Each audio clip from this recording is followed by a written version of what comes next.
You were not meant to be a slave to the grind. You were not meant to trade your life force for money. You can escape gravity. You can unlock your life.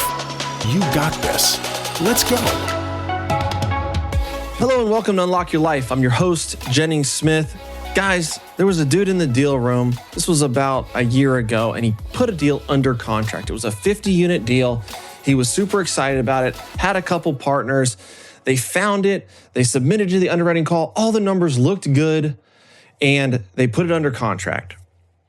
They walked through the due diligence period, and it was checking out. This deal looked like it was going to work, and they got their loan secured. The bank was willing to lend, 75% on the loan.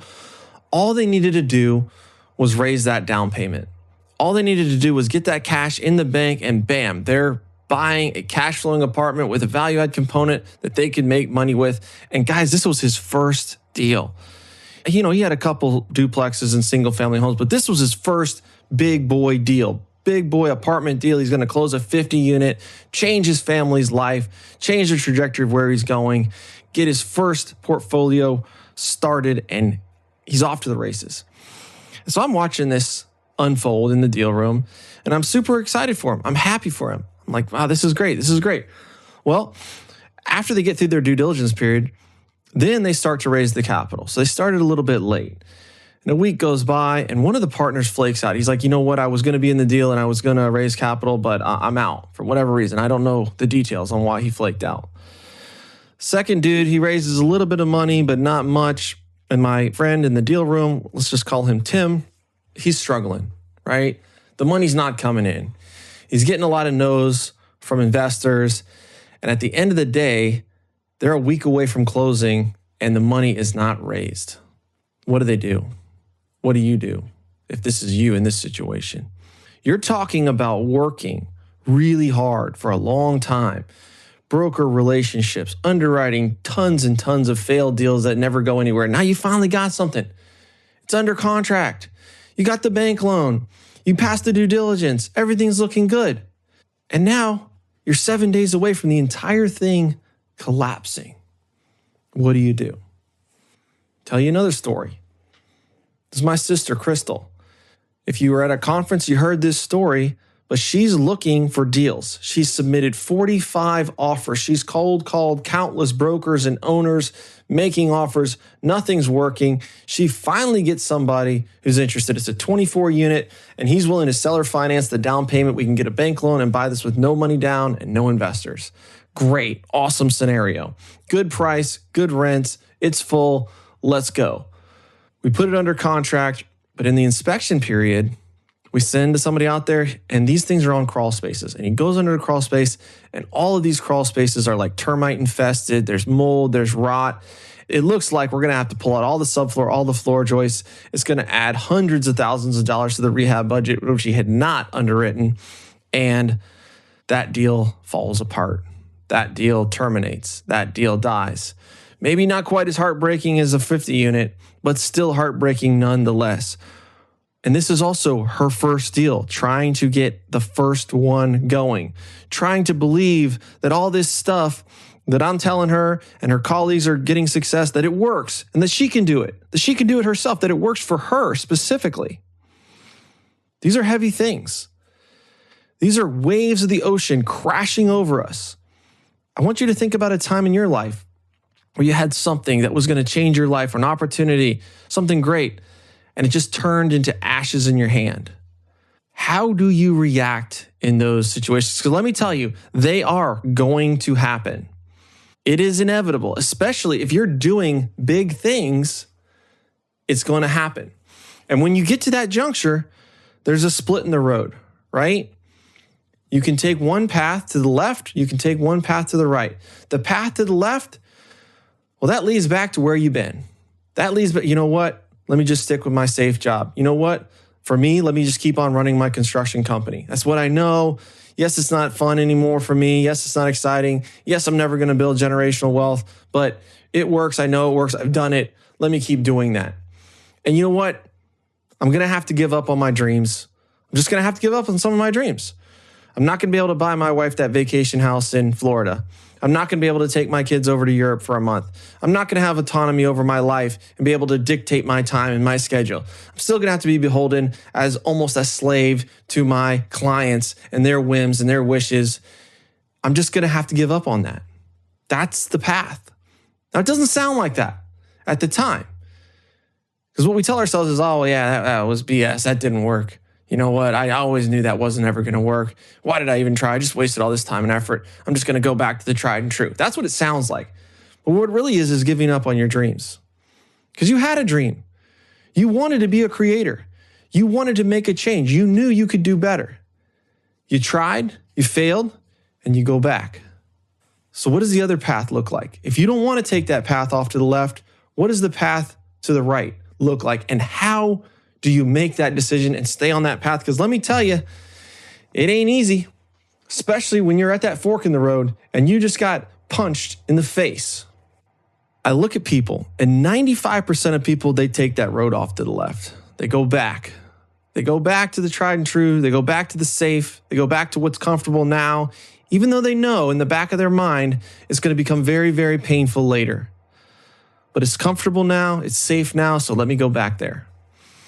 But what do the 5% do? What do the people do that are at that juncture and they continue to press forward? Well, the first thing they do is they refuse to lie to themselves. Because the lie is that you made no progress. The lie is that you're not any closer than when you started a year ago or 6 months ago or whatever. The lie is that you have no different skills. The lie is that it's not going to work the next time I try. The lie is that it's too painful and I'm not even going to keep pressing forward because I can't handle another disappointment. Those are the lies. So the first thing they do is they refuse to believe the lies. They identify those lies. The second thing they do is they reframe those things. There's a word called a paradigm shift. Paradigm is essentially just a fancy word for perspective, how you look at things, right? You can look at things in a completely different fashion. For example, we've got a guy, he's under contract to buy one of our properties. The due diligence period is ending tomorrow. And for the last 3 or 4 days, he's totally ghosted us. We're like, is this good? Like, are you, accepting it? Are you moving forward? You don't have a financing contingency. Your money's going hard. Like, are we going to close this deal or what's up? Oh yeah, let me call you right back. Oh, I can't talk. Ignore, ghost. Here's my perspective. This guy probably doesn't want to buy this deal. He's stalling. He's going to terminate, or he's going to ask for a huge retrade. This is no good. Man, this guy is kind of a deadbeat. I wish he would just communicate with us. And then I had a paradigm shift. The broker calls me last night and says, you know what? This dude's mom died last week. He's got a lot on his plate and he needs a 2-week extension. He still wants to close the deal, but he needs a little bit of time because he's got to handle his mother's affairs. And this is obviously a blow to him. Right there, my perspective on that whole situation changed. Do you see that? I got a little bit of new information, and my perspective and how I viewed him and how I viewed the deal, whether it's going to close, and his actions totally shifted. I think about if my mom died, I would be a wreck. I wouldn't be thinking about my due diligence period and closing my next apartment deal. I'd be consoling my father. I'd be consoling my sisters. I'd be crying. It would be a really, really rough situation for at least a few weeks to figure that out. Right? And so this information shifted my perspective. So let's look at the information that we're looking at when we're at this fork in the road. Are we going to go left or are we going to go right? Well, information is you didn't raise the capital in the case of the 50 unit. Right? The information for Crystal is all your floor joists are rotten and this deal doesn't make sense. But when you start to interpret it, you can interpret it one way or you can interpret it the other way. The left way is I'm a failure. This didn't work. All my investors are broke. They don't want to give me a chance. I'm never going to have an opportunity like this again. All this negative self-speak. Those are easy. I don't need to go down that road. But what if we start reframing that? Thinking about, wow, look at how far I've come. Look at what I've accomplished. Look at how far I've come to even get there, to even get a deal under contract, to even get a loan, to build a team, to get some of the money raised. Right before I didn't have any of the money raised. I didn't have any opportunities. I didn't have any network. I didn't even know how to underwrite a deal. Look at where I am today.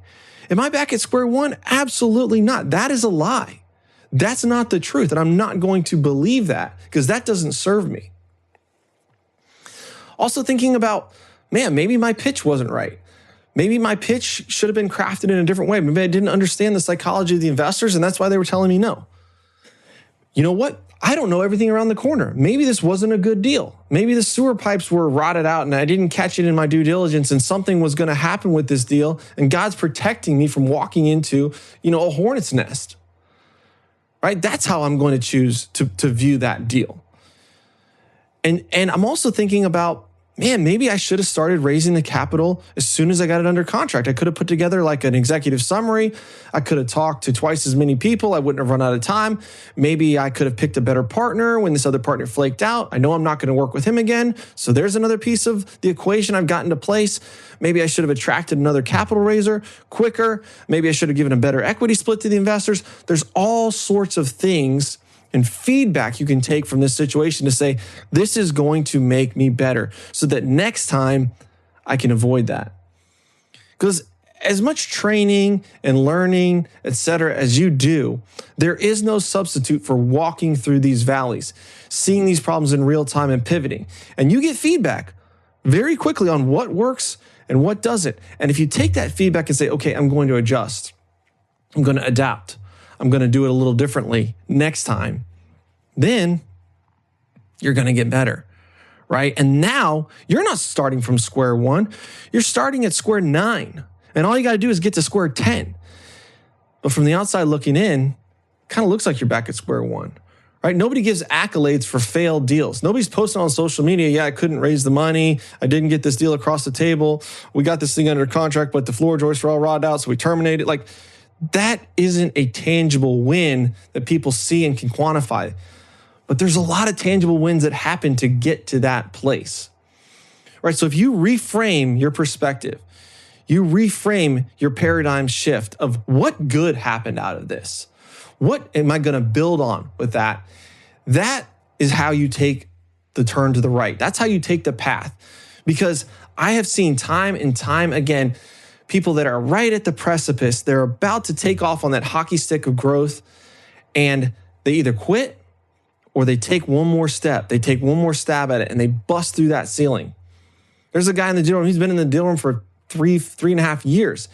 He worked for 9 months doing all the right things, working out, getting in shape, getting healthy, having calls, making connections with partners, making broker calls, submitting offers with nothing to show. Nothing to show as far as he didn't have a deal yet.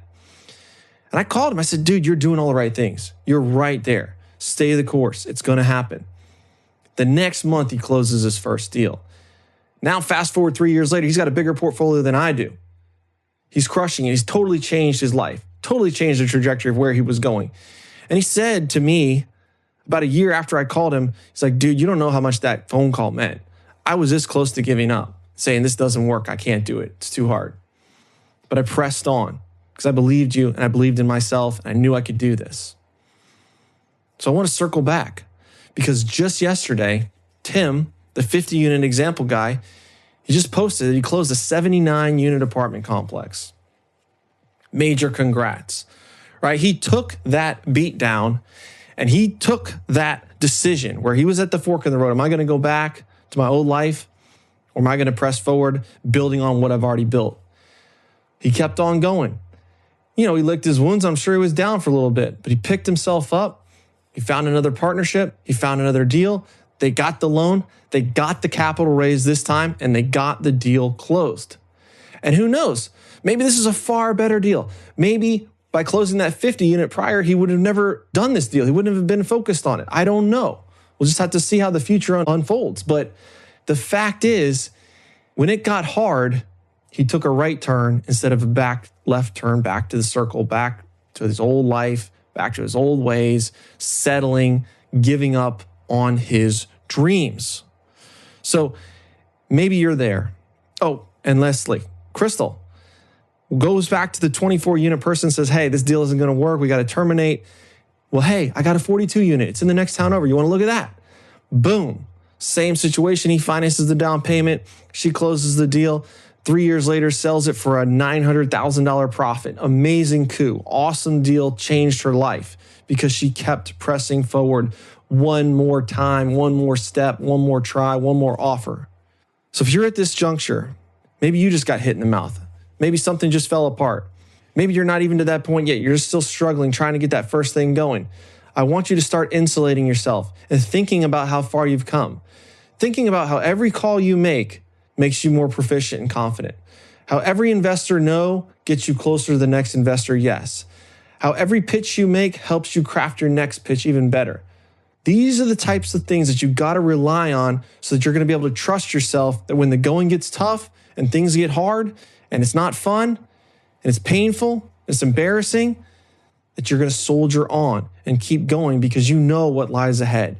You know there's a chance that you are going to make this happen. And as long as there's a chance, you're going to keep fighting, you're going to keep making progress, and you're going to keep building on what you've been building. And you're not starting back over at square one, where you can debunk those lies. You can write them down. You can see the silver lining. You can see the progress you're making. So guys, that's what I got for you today. I appreciate you. Hey, if you're going through a rough spot right now, hit me up. Shoot me a DM. I'd be happy to talk to you about it. I want to hear your struggles. I want to give you some encouragement to keep on going. So have a great week and take some time to unlock your life. Peace.